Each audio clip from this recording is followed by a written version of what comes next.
Vamos ter um tempo de meditação na palavra.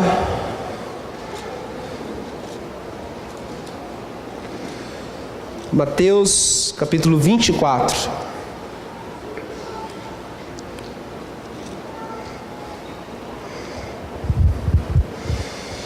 Quero ler a partir do versículo 1. Vamos ler até o versículo 14. O tema dessa palavra nessa noite é a essência do Evangelho. E na verdade nós teremos uma série de ministrações durante esse mês de abril. Na verdade hoje ainda é dia 31, né? Mas durante o mês de abril a gente vai falar sobre o Evangelho e nós vamos meditar a essência do Evangelho. Basicamente, eu quero apresentar aqui ao longo das semanas, ao longo dos domingos, 3 essências fundamentais. É claro que o Evangelho tem muito mais essência, mas eu quero apresentar pelo menos 3. A gente quer refletir aqui e redescobrir a importância dessas 3 essências, que é amor, verdade e poder. Diga assim comigo: o Evangelho é amor. Diga assim: é poder e é verdade. Amém? Só que hoje nós vamos fazer uma introdução, então nós não vamos começar ainda a falar das essências propriamente dita. Hoje eu quero fazer uma introdução para relembrar algumas coisas a você e a mim, para que de fato, quando a gente começar a falar das essências, a gente possa ser ministrado com mais profundidade pelo Espírito Santo. Amém? E esse texto aí de Mateus 24, a partir do versículo 1, vai dizer assim: tendo Jesus saído do templo, ia-se retirando quando se aproximaram dele os seus discípulos para lhe mostrar as construções do templo. Ele, porém, lhe disse: não vedes tudo isso? Em verdade vos digo, não ficará aqui pedra sobre pedra que não seja derribada. No Monte das Oliveiras achava-se Jesus assentado, quando se aproximaram dele os discípulos em particular e lhe pediram: dize-nos, quando sucederão estas coisas e que sinal haverá da sua vinda e da consumação do século? E ele lhes respondeu: vede que ninguém vos engane, porque virão muitos em meu nome dizendo: eu sou o Cristo, e enganarão a muitos. E certamente ouvireis falar de guerras e rumores de guerras. Vede, não vos assusteis, porque é necessário assim acontecer, mas ainda não é o fim. Porquanto se levantará nação contra nação, reino contra reino, e haverá fomes e terremotos em vários lugares. Porém, tudo isso é o princípio das dores. Então sereis atribulados e vos matarão, sereis odiados de todas as nações por causa do meu nome. Nesse tempo, muitos hão de se escandalizar, trair e odiar uns aos outros. Levantar-se-ão muitos falsos profetas e enganarão a muitos. E por se multiplicar a iniquidade, o amor se esfriará de quase todos. Aquele, porém, que perseverar até o fim, esse será salvo. E será pregado este evangelho do reino por todo o mundo, para testemunho a todas as nações. E então virá o fim. Feche seus olhos mais uma vez, curva sua cabeça. Papai, nós te amamos. Nós te amamos porque o Senhor tem cuidado de nós. Nós te amamos porque o Senhor tem sido paciente, misericordioso. A tua graça nos alcança todos os dias. Nós não merecemos nada, nós não somos capazes de nada. Em nós não há nada que o Senhor possa desejar e querer.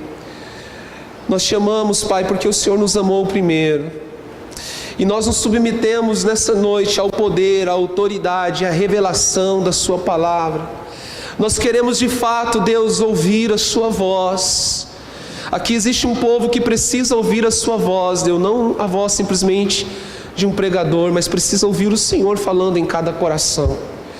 Eu te peço, Deus querido, Pai amado, que assim como o Senhor tem feito na vida dessa igreja, desde quando ela começou, que o Senhor continue falando de forma poderosa, de forma sobrenatural aos nossos corações. Essa é a nossa oração em o nome do Senhor. Amém? Amados, esse capítulo 24 é o capítulo que nós chamamos do discurso escatológico de Jesus, ou o discurso profético de Jesus. Jesus está aqui fazendo uma declaração e uma exposição escatológica e profética sobre o fim, acerca do fim. E basicamente Jesus ele dá 3 ênfases aqui. Ele separa esse período em 3 momentos. O primeiro momento ele vai chamar de princípios da dores, que nós acabamos de ler, que vai até o versículo 14. Depois ele vai falar de um outro momento que nós chamamos da grande tribulação. E por fim, o terceiro momento é de fato a vinda do Filho do Homem. Então Jesus ele está tratando com seus discípulos aqui acerca do fim, como será, como vai acontecer, e ele fala assim, olha, vai acontecer esses 3 períodos, o princípio das dores, a grande tribulação, que basicamente é quando o anticristo ele vai governar e ele vai imperar, e depois vai de fato acontecer a volta, a vinda dele, do Filho do Homem. E é interessante que nesse versículo que nós lemos, nesse texto que nós lemos, no final ele vai dizer o que nós falamos que é a última evidência, ou o último sinal para que esse período, chegue ao seu fim e que ele de fato volte. E ele vai dizer que quando o evangelho do reino for pregado a todas as nações, for pregado, anunciado em todas as nações, e ele vai dizer assim, então chegará o fim. Então note que ele vai usar muitas dicas, ele vai sinalizar a sua vinda de várias formas. Ele fala assim, vai acontecer terremotos, guerras, nações vão se levantar contra as nações, reinos contra reinos, o amor de muitos vai se esfriar por causa da iniquidade, por causa do pecado, mas fique atento também que tem um sinal que é muito evidente, que é quando este evangelho, o evangelho do reino, for pregado, for levado, anunciado a todas as nações, então chegará o fim. Por que eu escolhi esse texto para a gente começar a falar sobre o evangelho? Porque o evangelho, ele é muito importante para mim e para você. Tão importante que ele é um dos principais sinais que vai anteceder a volta de Cristo. Então nós precisamos entender de fato que negócio é esse de evangelho. Diga assim, eu preciso aprender, compreender o que é o evangelho. Amém? Ele é tão importante que o próprio Jesus vai usar ele como um sinalizador, um balizador sobre a sua volta, no tempo do fim. Quando tudo estiver terminando, Jesus Cristo ele usa a pregação do evangelho, o anúncio do evangelho como sinalizador. E eu quero dizer para você, amados, que evangelho não é simplesmente um conjunto de regras. Evangelho não é um conjunto de leis. Às vezes as pessoas falam assim, evangelho, e pensam que é a lei dos crentes, que é as regras que nós cristãos temos. Amados, evangelho é muito mais profundo do que isso. O evangelho do reino, ele vai muito além do que um conjunto de regras e de leis. Vocês estão entendendo? Diga amém. O evangelho é a própria doutrina de Cristo, é o próprio ensinamento de Cristo. Evangelho, queridos, é muito mais do que um conjunto vazio de leis e de regras. Eu gostaria que você mudasse um pouco a sua percepção. E uma definição assim que é muito usada para você entender que evangelho é boas novas ou boas notícias. Diga assim, evangelho é boa notícia. Aí a gente já desconstrói, muitas concepções erradas, Há pessoas que pensam que o evangelho é uma péssima notícia, uma notícia de desgraça, uma notícia assim de caos. Meu irmão, você tem que se converter, viu? Porque senão você vai ficar para trás. Aceite a Jesus, porque senão você vai para o inferno. Olha só o entendimento que muitos têm acerca do evangelho. Mas evangelho é boa notícia, é boas novas. Evangelho tem que chegar no coração dos homens como algo bom, como algo que vai tirar ele realmente da situação e do caos que ele está vivendo, e não trazer caos, e não trazer condenação. O próprio Jesus disse que ele não veio condenar o mundo, mas ele veio salvar. Evangelho é notícia de salvação. Evangelho é boa notícia.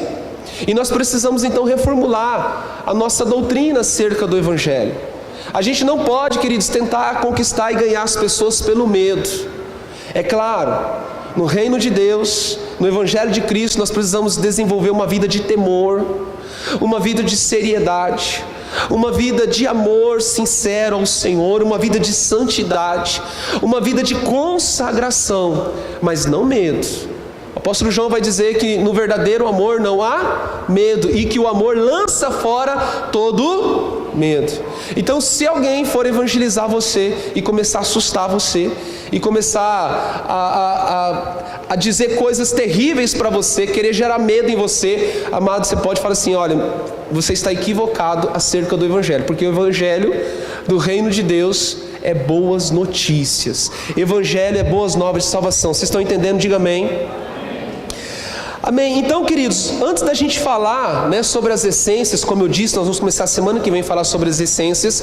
Eu quero falar nesta noite sobre 3 temáticas, 3 fundamentos, 3 bases que há no Evangelho, que existe no Evangelho, que eu e você precisamos carregar para o resto da vida. Sem a gente compreender isso, eu quero dizer que nós não viveremos inteiramente o Evangelho, essa boa notícia de Deus para mim e para você. Talvez tudo que você deseja nessa noite é uma boa notícia. Talvez você veio aqui nesse lugar atrás de uma boa notícia. Talvez você quer ter uma novidade na sua vida. Talvez você tenha buscado isso. Talvez você tenha buscado uma boa notícia que tire você do poço que você está, que tire você da situação pela qual você está passando e vivendo. Eu quero dizer, o Evangelho é essa boa notícia, amém? Agora, nós precisamos entender 3 fundamentos muito importantes, que é inegociável. Nós precisamos entender, queridos, sobre o pecado, ou sobre a condição de pecador que somos, número 1. Nós precisamos entender, número 2, sobre arrependimento. Evangelho sem arrependimento não é evangelho.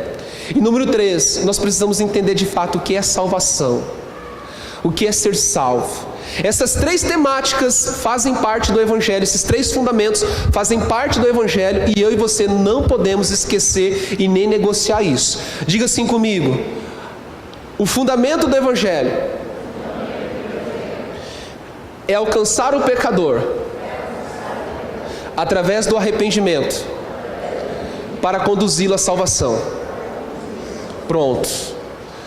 A partir de agora a gente tem então uma definição um pouco mais profunda e um pouco melhor sobre Evangelho. E nós queremos então, amados, falar um pouquinho sobre esses 3 fundamentos que existem no Evangelho: o pecado ou a condição do pecador, arrependimento e salvação. Antes eu quero deixar uma frase com você de Agostinho. Ele vai dizer assim: se você crê somente naquilo que gosta no Evangelho, se você crê somente naquilo que gosta no Evangelho e rejeita o que você não gosta, não é no Evangelho que você crê, mas sim em si mesmo. O Evangelho, você precisa recebê-lo como um todo. Não existe essa questão, queridos, de você pegar a parte do Evangelho, apenas a parte que lhe interessa. Pastor, eu quero ficar só com essa boa notícia. De fato, ele é boa notícia. Mas você vai ver que você vai ser desafiado.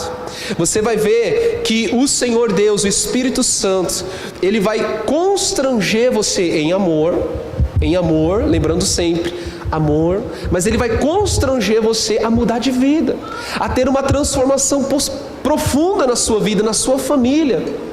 Então o Evangelho, ele gera essa novidade, ele nos leva para uma nova vida em Cristo, porém, sem contudo deixarmos de lado a totalidade no Evangelho. Nós precisamos aceitá-lo e recebê-lo como um todo. Não tem como a gente pegar apenas a metade, amém? Você já foi em restaurante à la carte? Restaurante à la carte é aquele que você vai e você pega aquilo que você quer comer. Então você escolhe o que você quer comer. Agora, quando você vai comprar aquele marmitão, sabe? Quando você bate assim no bolso, só tem R$10, você fala: meu Deus, queria tanto no restaurante à la carte hoje, no rodízio de carne, assim, para escolher, picanha, filé mignon, só aquela. Mas você bate assim, só tem 10. Aí você fala: vai ter que ser no marmitão mesmo. E o que vem? Vem o quê? Batata doce, bastante feijão no fundo para pesar a bicha, arroz. Aí eles colocam aqueles macarrão assim, sem graça também, aquele macarrão assim. Eu gosto de macarrão, aquele macarrão à moda antiga, com mais tomate, cebola, aquela coisa para lambuzar tudo.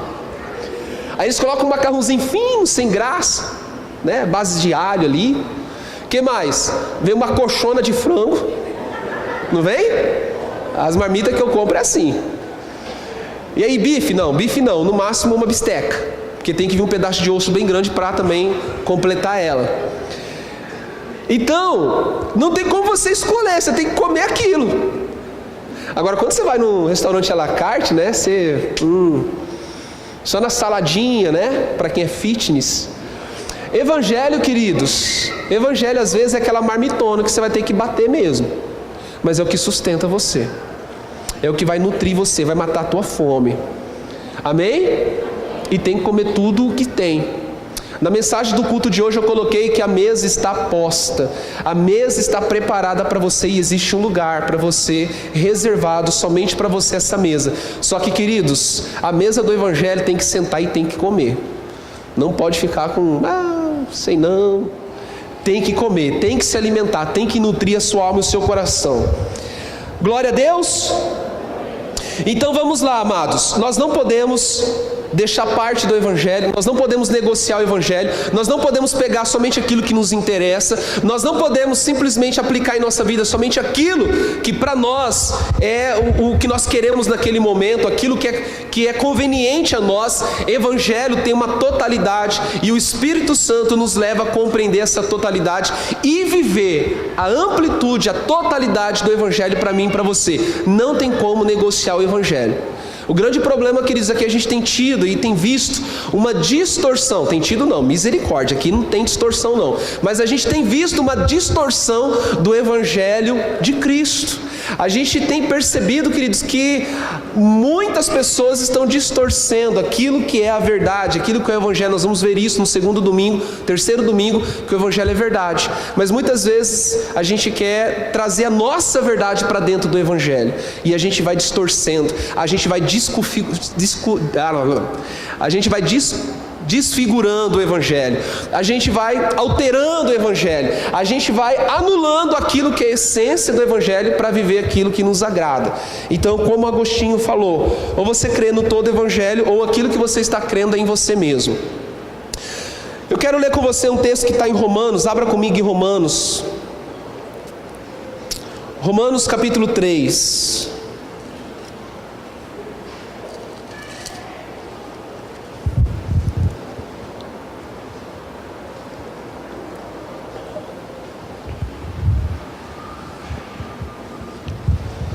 Romanos capítulo 3,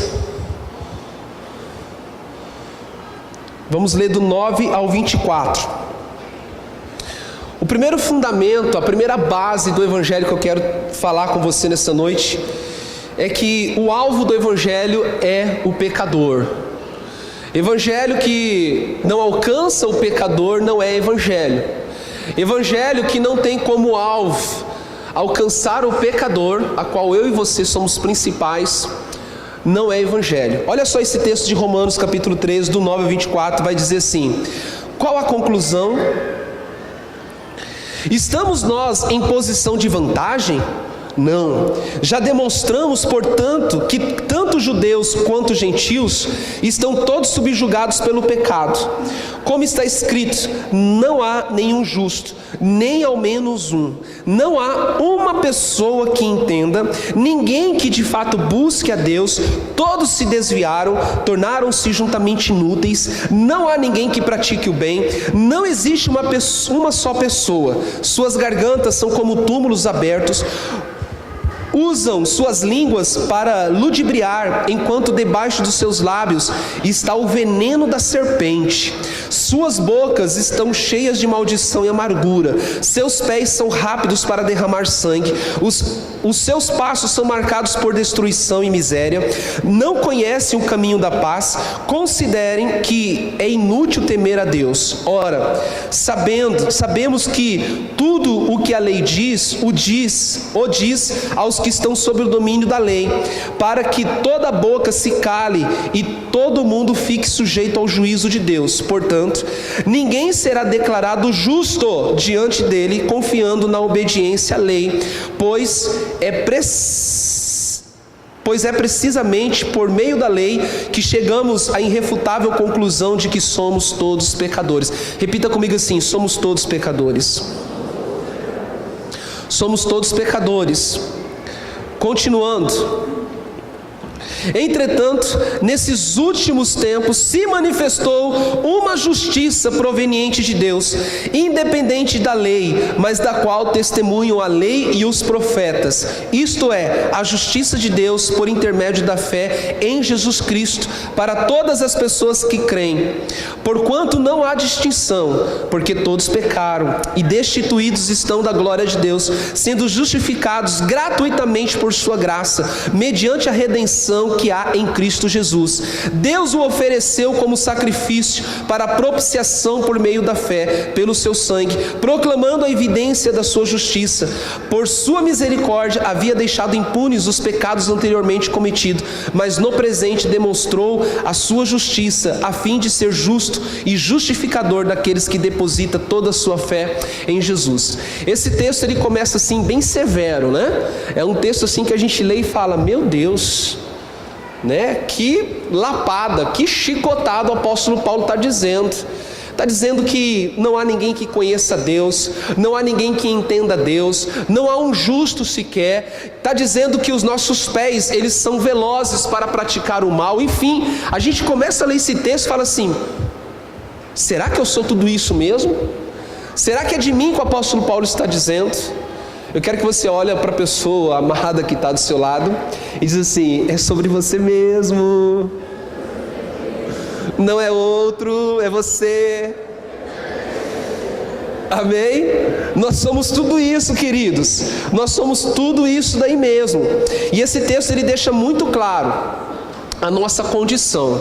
Porém, lá no finalzinho vai dizer que mesmo que todos pecaram e separados estão da glória de Deus, foram separados da glória de Deus, se manifestou a justiça de Deus por meio de Jesus. Eu quero dizer para você, entender o Evangelho é entender que nós somos pecadores e que o Evangelho nos alcançou, a graça de Deus nos alcançou para nos reconciliar novamente com Deus. Evangelho sem tratar pecado, sem tratar pecador, perde a sua essência, perde o seu fundamento, vira apenas uma filosofia humana, vira apenas um discurso todo enfeitadinho, todo bonitinho, mas não é o Evangelho. Eu sei, queridos, eu disse hoje cedo, a gente está tendo curso ministerial, quero desafiar você que não está participando, venha participar conosco todo domingo, às 9 horas da manhã, e no curso de hoje cedo nós falamos sobre Jesus, a pessoa de Jesus, e eu disse assim que nós não podemos esquecer do centro, do fundamento que é Cristo, que Cristo morreu pelos nossos pecados. Nós não podemos esquecer dessa verdade. E eu disse assim, que tanto eu como pastor, como pregador, quanto vocês, quanto a igreja, os ouvintes, a gente gostaria, queridos, de ter discursos mais suaves. A gente gostaria realmente assim, amados, de ouvir coisas boas e falar coisas boas, embora o Evangelho é boa notícia. Mas nós não podemos abrir mão daquilo que a palavra do Senhor nos ensina sobre nós. E o que ela nos ensina é: somos pecadores. Nós somos separados, nós somos destituídos da graça e da glória de Deus. E por meio das obras, ninguém pode ser salvo. Por meio das obras, ninguém pode ser salvo. Porque nós lemos aqui: não há quem entenda, não há ninguém que pratique o bem, não há ninguém que faça justiça.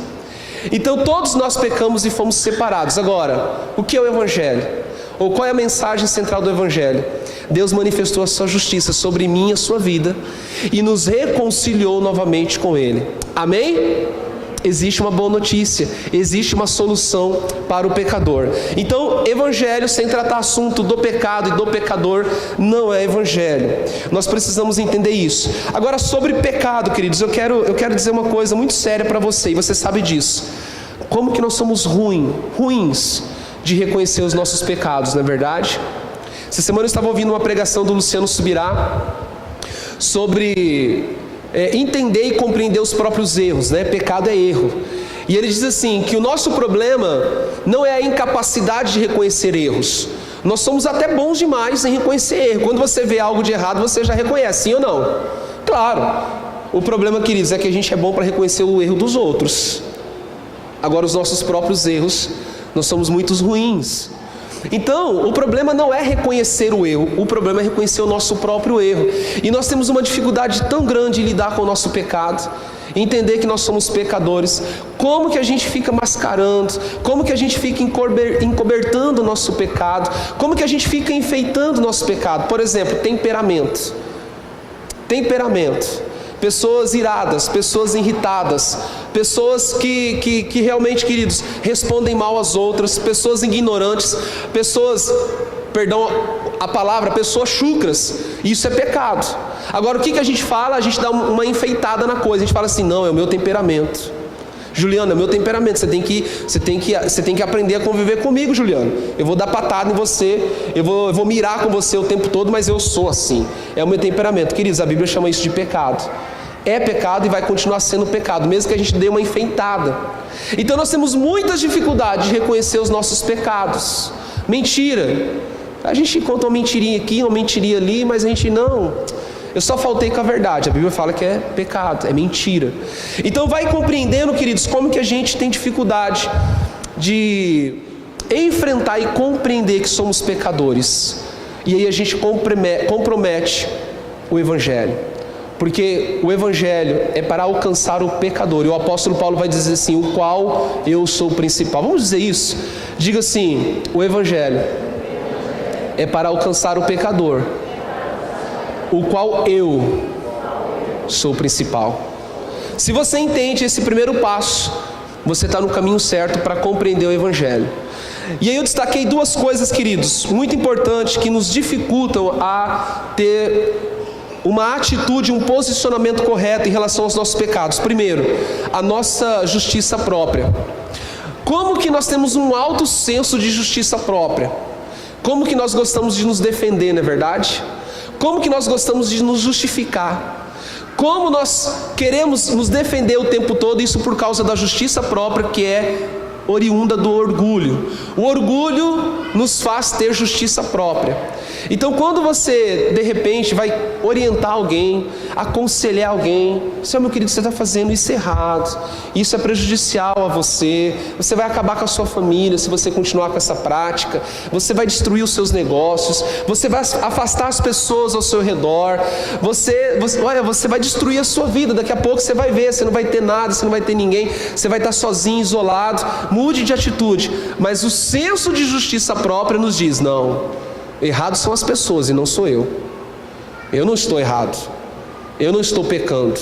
Pecado quem comete aos outros e não eu. Então nós temos um alto nível, um alto senso de justiça própria, que é por causa do orgulho, que nos impede de tratarmos nosso pecado. E Evangelho, o alvo do Evangelho é alcançar o pecador. Então nós precisamos tomar muito cuidado com o senso de justiça própria. O apóstolo João, na sua primeira carta, capítulo 1, 8 e 9, não precisa abrir, ele vai dizer assim: que se dissermos que não temos pecado nenhum, a nós mesmos nos enganamos, e a verdade não está em nós. Se confessarmos nossos pecados, Ele é fiel e justo para nos perdoar os pecados e nos purificar de toda injustiça. Nada de justiça própria. O Senhor vai dizer sim, queridos, que a nossa justiça é como um trapo de imundícia. Essa expressão que ele usa, trapo de imundícia, alguns compreendem que ele está se referindo àquelas bandagens que os leprosos usavam. Agora você imagina um leproso usando uma bandagem durante todo o dia, no calor do sol, aí chega à noite em casa, ele começa a tirar aquilo, pedaço de carne saindo, pedaço de pus saindo, sangue apodrecido saindo, aquele mau cheiro, e ele vai recolhendo aquilo do seu corpo e ele joga fora. Aquilo não serve mais para nada, aquilo se torna imprestável. Não adianta ir lá lavar, passar um álcool, um desinfetante, querer usar no outro dia, aquilo acabou. Olha só como que Jesus compara a minha e a sua justiça como trapo de imundícia, não serve mais para nada. Então nós precisamos entender que nós somos pecadores mesmos, e nós precisamos ser reconciliados novamente com o Pai. Entendendo isso, nós estamos vivendo plenamente o Evangelho de Cristo. Amém? Nós estamos vivendo o Evangelho de Cristo. O segundo problema, nós estamos falando sobre o pecado, sobre a situação nossa como pecador.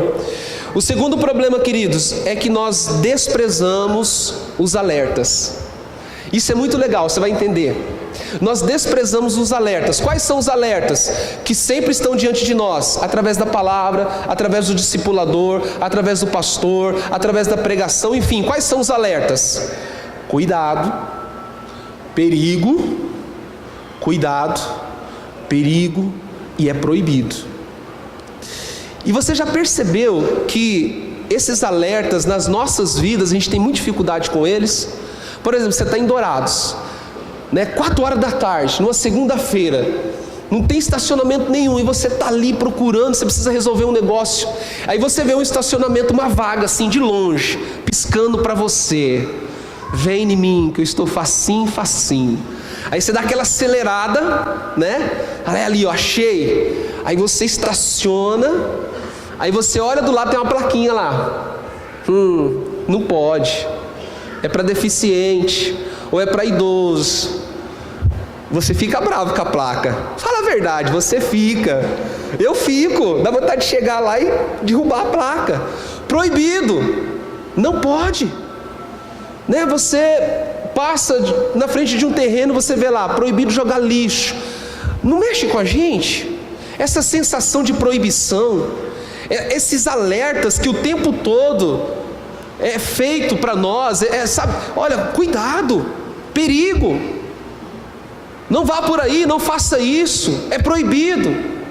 Queridos, isso mexe com a gente, não sabe lidar com isso. Um discipulado, já dizia alguém, que o discipulado ele vai bem, a relação entre discípulo e discipulador vai bem, até quando os alertas começam a piscar. Quando os alertas começam a piscar, o discipulador começa a dizer assim: cuidado, olha, perigo. Olha, isso é proibido, não faça isso. Quando esses alertas começam a piscar na nossa vida, amados, a gente chuta o balde. A gente tem uma dificuldade enorme de lidar com esses alertas. E a Bíblia o tempo todo vai nos alertar sobre o pecado. A Bíblia, desde lá do Jardim do Éden, não foi assim? O que Jesus disse para aquele casal? Desta árvore vocês não comam, é proibido. Cuidado, perigo de morte. Havia ali uma cerquinha, pensa comigo aqui, vamos pensar. Havia uma cerquinha ali com arame farpado, cerca elétrica assim, e aquelas placas de perigo, de cuidado: não come, não toque, não faça, não minta, não fale mal do irmão, não tenha inveja no coração, não tenha ambição, não deseje coisas que não são suas, não deseja a mulher do seu próximo, não deseja um homem da sua amiga, do seu semelhante, não mate, não roube, perigo, não faça, cuidado. Queridos, e nós temos dificuldade com esses alertas. Honre os seus pastores. Meu Deus, essa placa aí, pastor, olha, nem vem, viu? Essa aqui eu não quero nem saber. E nós temos muita dificuldade com os alertas. E aí, misturado ao nosso senso de justiça própria, aí, queridos, tem gente que nada de braçada no pecado mesmo. Aí que realmente eu acho que não é errado coisa nenhuma, eu acho que não é pecado, eu acho que esse negócio é discurso de crente, essas placas de perigo, esses alertas têm nada a ver, eu vou mesmo, eu sou dono da minha vida, sou dono do meu próprio nariz, eu comando a minha vida, eu pago as minhas contas. E aí, queridos, a gente vai entrando num caminho de desobediência, num caminho que não tem nada a ver com o Evangelho, porque Evangelho é o pecador sendo alcançado pela graça de Deus. Vocês entenderam isso? Eu tinha mais coisa para falar sobre pecado, sobre a nossa condição de pecador, mas vamos deixar para uma outra oportunidade. Eu só quero terminar essa primeira parte sobre pecado, sobre pecador, dizendo para você um trecho de uma letra de 1987 de Caetano Veloso e dos Mutantes, que diz assim, eu não vou cantar, tá? Até porque eu não ouço esse tipo de música, e não ouço mesmo, mas ela diz assim, essa letra: eu digo sim, eu digo não ao não, eu digo não ao não, eu digo sim, eu digo não ao não, eu digo, é proibido proibir. E aí a Rede Globo, pegou até fez um filme, para molecada, para a juventude, é proibido proibir. Que nojo. Por quê? Porque está ensinando rebeldia, está ensinando realmente a sermos assim depravados pelo pecado. Esse negócio de proibir não está com nada, esse negócio de não está com nada, esse negócio de alerta não está com nada. Deixa eu viver minha vida como eu bem quiser. Amados, isso é muito nocivo ao Evangelho. Por isso que nós não podemos tirar esse fundamento do Evangelho. O Evangelho foi feito, o alvo do Evangelho é alcançar o pecador. O Evangelho trata de pecado. Se você tira isso e substitui por discursos, por discursos assim, mais moderninhos, mais enfeitados, vamos tirar um pouquinho o peso disso, pastor. Vamos começar a falar um discurso um pouquinho mais enfeitado. Queridos, a gente vai deixar de ver o Evangelho e a gente vai alterar o Evangelho de Cristo.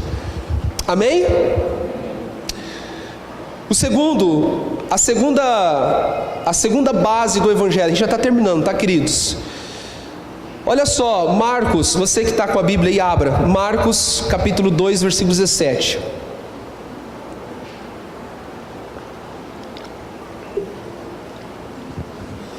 O alvo do Evangelho é alcançar o pecador. O alvo do Evangelho é realmente combater o pecado na sua essência e na sua forma.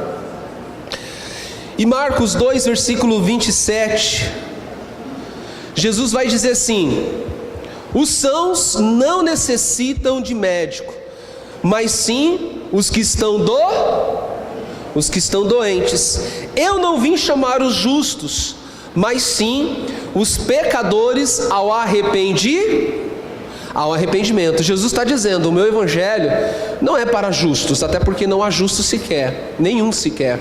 Eu não vim tratar com aqueles que se acham que estão sadios, porque estes não precisam de médicos. Eu sou o médico dos médicos, então eu vim para os doentes, para os enfermos. Pecado é uma doença, pecado é uma enfermidade. E ele está dizendo assim: eu não vim chamar justos, mas pecadores ao arrependimento. Diga comigo assim: arrependimento. Esta é a segunda base, o segundo fundamento do Evangelho. Se por um lado o Evangelho, se em primeiro lugar o Evangelho é para alcançar o pecador, o Evangelho leva esse pecador ao arrependimento. Se você tira o pecado e o pecador do Evangelho, você matou o Evangelho. Mesmo que você coloque o pecador ali como alvo do Evangelho, mas não ensina sobre o arrependimento, o nosso Evangelho também ele vai ficar prejudicado. O segundo fundamento do Evangelho, queridos, é levar o pecador ao arrependimento. Arrependimento é evangelho que não tem arrependimento, que não leva as pessoas ao arrependimento, que não leva as pessoas a tomar a consciência do seu pecado, se arrepender, não é evangelho. Não é evangelho. Então nós entendemos isso, que uma vez tomando consciência do nosso pecado, uma vez entendendo que nós somos pecadores, que pecamos, que estamos destituídos, separados da presença do Senhor, e nós precisamos ser reconciliados com Deus, há um caminho para isso. Qual é o caminho? Arrependimento. Então diga assim comigo: o alvo do Evangelho é alcançar o pecador. Agora diga assim comigo: a exigência do Evangelho, ou o convite do Evangelho, é arrependimento. Pronto. Pastor, eu entrei nesse Evangelho aí que o senhor está dizendo, o Evangelho dos crentes, o Evangelho dos evangélicos, eu entrei nisso, já tem muito tempo, mas eu não me lembro assim de ter me arrependido. Não foi pelo caminho do arrependimento, queridos. Então me perdoe te dizer, não é o Evangelho que você ainda está vivendo, porque a exigência do Evangelho é arrependimento. Prova, pastor. Olha só o que o João Batista vai dizer em Mateus 3:2: arrependei-vos, porque é chegado o reino dos arrependidos. E o nosso Jesus, o nosso mestre, aquele que é o centro, aquele que formulou a doutrina do Evangelho, o que ele vai dizer em Mateus 4:16-17? O povo que jazia nas trevas viu uma grande luz. Aos que estavam detidos na região à sombra da morte, a luz raiou. Daquele momento em diante, Jesus passou a pregar e dizer: arrependei-vos, porque é chegado o reino dos céus. Não há evangelho sem arrependimento. O alvo do evangelho é alcançar o pecador por meio do arrependimento. O pecador precisa se arrepender, nós precisamos nos arrepender a cada dia para vivermos de fato esse evangelho genuíno. Amém? Queridos, eu sei que você não quer brincar com isso. Ninguém que está aqui quer brincar com isso. Todo mundo quer viver isso de forma séria. Todo mundo quer viver o evangelho, o poder do evangelho. Nós vamos falar aqui no último domingo dessa série que o evangelho é poder. É amor, é verdade, é poder. Nós vamos falar sobre isso. E eu sei que vocês querem viver isso intensamente. Ninguém aqui está para brincar, não é verdade? Ninguém aqui está para brincar, queridos. Você poderia estar na tua casa nesse momento vendo os comentários da grande vitória do Corinthians sobre o Santos hoje. Oswaldo, me perdoa, Oswaldo. Mas você escolheu estar aqui. Você escolheu estar aqui para ouvir algo que é muito melhor e muito mais precioso para a sua vida, o evangelho. Amém?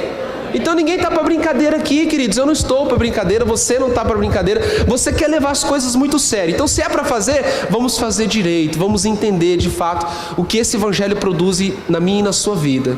Arrependimento. Amém? Diga assim: me ensina, Senhor, a me arrepender. Lucas capítulo 15, versículo 10 vai dizer assim: eu digo que da mesma forma, a alegria na presença dos anjos de Deus por um pecador que chega ao arrependimento ou que se Sabe quando é que tem festa no céu? Quando nós nos arrependemos. É uma festa no céu. E você vê, queridos, como que a gente às vezes é tão medíocre, né? Como é que a gente vai alterando o evangelho. A gente faz festa para tantas coisas, né? A gente faz festa para tantas coisas, mas quando alguém vem aqui entregar a vida para Jesus, quando se arrepende, queridos, parece que a gente não dá nem a mínima. Estamos festejando, de repente, coisas que não precisávamos festejar, e deixando de festejar outras coisas que nós precisávamos festejar. Precisamos, assim como no céu, precisamos fazer festa quando o pecador chega ao arrependimento. Amém? E por fim, queridos, eu quero dizer para você duas coisas importantes sobre arrependimento. Duas coisas. Primeiro, arrependimento genuíno, verdadeiro e sincero te leva à confissão. Porque se você não confessa os seus pecados, você não se arrependeu de fato, você apenas teve um remorso, apenas pesou na sua consciência, embora a consciência também, ela entra nesse processo de arrependimento. O processo de arrependimento não é ausente da consciência e das emoções, tudo trabalha junto para você se arrepender. Por isso tem pessoas assim que choram, e a gente julga, né? Fala assim: não está se arrependendo coisa nenhuma, só está chorando, só está se emocionando, é remorso, é peso na consciência. Não, queridos, tanto a consciência como as nossas emoções, elas trabalham juntos nesse processo de arrependimento. Agora, não existe arrependimento sem confissão. Precisamos confessar ao Senhor, confessar e abandonar os nossos pecados. Nós já lemos 1 João 1,19, que se nós confessarmos nossos pecados, Ele é fiel e justo para nos perdoar os pecados e nos libertar de toda a injustiça, de nos purificar de toda a injustiça. Segunda coisa que eu quero falar para você sobre arrependimento é que o arrependimento tem frutos. Diga para a pessoa que está do seu lado, fala assim: arrependimento, que é arrependimento para valer, produz frutos. Amém? Arrependimento produz fruto. Não tem esse negócio, queridos: me arrependi, eu até confessei os meus pecados, mas não produzi fruto. Arrependimento, que arrependimento produz frutos. Olha só o que o João Batista também vai dizer em Mateus 3,8, você conhece muito bem. Ele está criticando os fariseus, os escribas. Ele vai dizer assim: produze frutos dignos de arrepender, raça de víbora, miseráveis. Se arrependam e produzam frutos de arrependimento. Não vocês, tá, queridos? O povo lá, a quem João Batista estava dizendo. Então, arrependimento é confissão de pecado. Arrependimento é confissão de pecado, tem que se confessar. E também arrependimento, nós precisamos produzir frutos. Se nós não produzimos frutos dignos de arrependimento, é porque de fato nós não nos arrependemos. Amém? Então nós estamos falando de fundamentos do Evangelho, das bases do Evangelho, daquilo que é o centro do Evangelho. Primeiro, Evangelho O alvo do Evangelho é alcançar o pecador, ao qual eu sou o principal, ao qual nós somos o principal.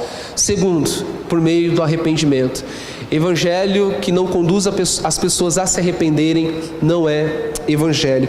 E por fim, queridos, eu quero terminar dizendo sobre o propósito do Evangelho. O propósito do Evangelho é levar você para o céu. O propósito do Evangelho é levar você para morar com Cristo.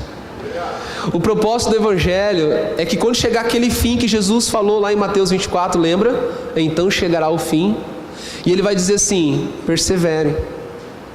Ele vai dizer: fiquem firmes, não desanimem, porque vai chegar o fim. Mas quando chegar esse fim, você tem um destino garantido.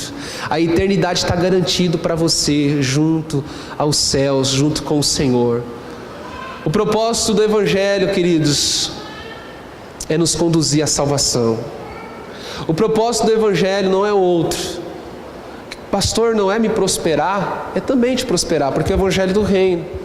Quando você aplica a palavra do Senhor na sua vida, quando você começa a produzir frutos de arrependimento, e você começa a deixar coisas que você fazia no passado, e você começa a andar em obediência com a palavra do Senhor, você vai ver, você vai prosperar, inclusive financeiramente. A sua família vai ser ajustada, você vai ser curado. O Evangelho também beneficia a mim e a você em várias áreas. Mas sabe qual que é o propósito maior do Evangelho? O céu. Olha só o que a palavra do Senhor vai dizer em 1 Pedro capítulo 1, versículo... Eu quero ler esse texto com você. Vamos ler lá, vamos terminar em 1 Pedro capítulo 1. Tiago, Pedro e João num barquinho. O Tiago achou que eu estava chamando ele.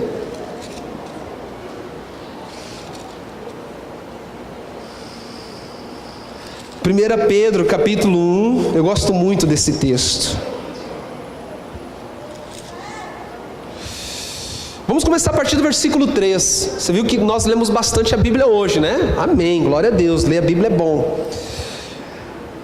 A partir do versículo 3, 1 Pedro, capítulo 1, a partir do versículo 3, diz assim: Bendito Deus e Pai do nosso Senhor Jesus Cristo, que segundo a sua muita misericórdia, nos regenerou para uma viva esperança, mediante a ressurreição de Jesus dentre os mortos, uma herança incorruptível, sem mácula, imarcessível, reservada no céu para vós outros, que sois guardados pelo poder de Deus, mediante a fé para a salvação, preparada para revelar-se no último tempo. Nisto se alegrai, embora no presente, por breve tempo, se necessário, sejais contristados por várias provações, para que, uma vez confirmado o valor da vossa fé, muito mais preciosa do que o ouro perecível, mesmo apurado por fogo, redunde em louvor e glória e honra na revelação do Senhor Jesus Cristo, a quem, não havendo visto, amais, no qual, não vendo agora, mas crendo, exultais com alegria indizível e cheio de glória, obtendo o fim da vossa fé, a salvação da vossa alma. A salvação da vossa alma. O que adianta, queridos, ganharmos o mundo todo e perdermos a nossa alma? Seremos chamados de louco. Seremos chamados de louco. Precisamos entender que o propósito do Evangelho é nos conduzir à vida eterna. O propósito do Evangelho é nos conduzir à salvação da nossa alma. A sua alma precisa estar salva. Talvez você já salvou muitas coisas na sua vida. Talvez você já salvou a sua família. Talvez você já salvou muitas coisas, seus negócios, a sua vida financeira. Talvez você já salvou a sua casa, a sua empresa. Talvez você já salvou muitas coisas na sua vida. Glória a Deus por isso. Pergunta a você: e a sua alma? Está segura? Está garantida? Nós precisamos compreender, queridos, que o tempo que nós estamos aqui todos os domingos é para um propósito: a salvação da nossa alma. Amém? Já pensou, queridos, essa igreja linda? Olha só como que estamos aqui hoje nessa noite. Que igreja linda. Dá uma olhadinha assim do seu lado, assim, vira o pescoção. Olha só que maravilha. Já pensou essa igreja gloriosa, linda, toda reunida lá no céu, toda junta? A gente vai olhar assim e falar: uau, poxa vida, todo mundo todo mundo está aqui, glória a Deus. Todo mundo chegou ao fim da vossa fé. Qual é? A salvação da nossa alma. Nós estamos aqui, queridos, levando as coisas muito sério. Nós não estamos de brincadeira. Existe algo que está em jogo, que é a sua alma, as nossas almas. E nós precisamos entender que quando nós compreendemos a doutrina de Cristo, o Evangelho, nós estamos no caminho certo. E a nossa fé vai nos conduzir para a salvação da nossa alma. Amém? 1 Coríntios capítulo 1, versículo 18 vai dizer assim: certamente a palavra da cruz é loucura para os que se perdem, mas para nós que somos salvos é o poder para nós que somos salvos. Tito capítulo 2, versículo 11 ao 14 vai dizer: porque a graça de Deus se manifestou salvadora para todas as pessoas. Diga para o irmão que está ao seu lado, fala assim: a sua alma é o mais importante. Diga assim: o propósito do Evangelho é levar a sua alma, levar você para a eternidade. Amém? Vamos ficar em pé, queridos, vamos orar. Quero convidar o pessoal do louvor. Evangelho não é filosofia desta terra. Evangelho não é simplesmente um conjunto de ética, um conjunto de leis morais e éticas para melhorar a nossa vida simplesmente. Evangelho é poder de Deus. Evangelho realmente, queridos, conduz o pecador ao arrependimento e por consequência a salvação da sua alma. Isso é o Evangelho de Deus. Amém? Feche seus olhos. Eu gostaria que você começasse a orar. Tem um tempo agora com o Espírito Santo. Deixa que Ele ministre no seu coração. Deixa que Ele ministre na sua vida. A boa notícia para você nessa noite: existe boas novas de salvação chegando para você nessa noite. Comece a orar. Faça uma análise agora da sua vida. Faça uma análise. Permita que o Espírito Santo de Deus conduza você nesse momento. Se de repente você quer vir aqui à frente, entregar sua vida ao Senhor Jesus, se você quer a partir de hoje viver essa novidade de vida, essas boas novas de salvação, fique à vontade, você pode vir aqui à frente, nós vamos orar por você. Se você nessa noite deseja fazer uma escolha em viver esse Evangelho na sua totalidade, porque você entendeu que somente Jesus nos conduz à salvação, que somente Jesus pode salvar a sua alma, meu querido. Talvez você veja aqui nessa noite procurando uma boa notícia em várias áreas da sua vida, do seu viver, mas eu quero dizer: começa entregando a sua vida ao Senhor, começa fazendo uma aliança com Ele nessa noite, se rendendo a Ele, se rendendo a esse Evangelho, e você vai ver como que a sua vida vai mudar por completo. Se você tem esse desejo nessa noite de entregar o seu coração, somente aquele que pode cuidar de você, eu quero convidar a vir aqui à frente.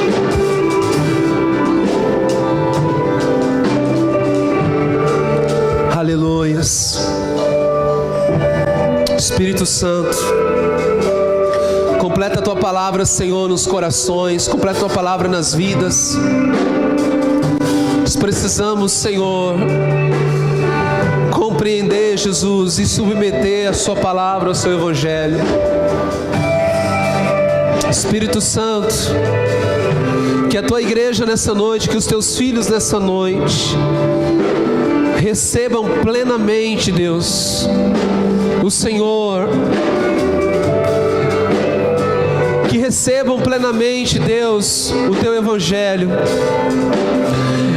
e que eles possam, Deus, viver, Senhor, profundamente somente para Ti, o tempo todo, em o nome do Senhor Jesus. Diga assim comigo: eu creio no Evangelho de Jesus. Diga assim: eu creio no Evangelho do Reino de Deus. Diga assim: eu quero viver plenamente todas as bênçãos deste Evangelho. Você crê nisso, querido? Então aplauda o nome de Jesus. Glória a Deus. Aleluias. Aleluias. Olhe para o irmão que está do seu lado agora. Olha para o irmão e diga assim para ele: vamos para casa? Amém? Tenha uma ótima semana, queridos. Fiquem com Deus e até semana que vem. Até domingo.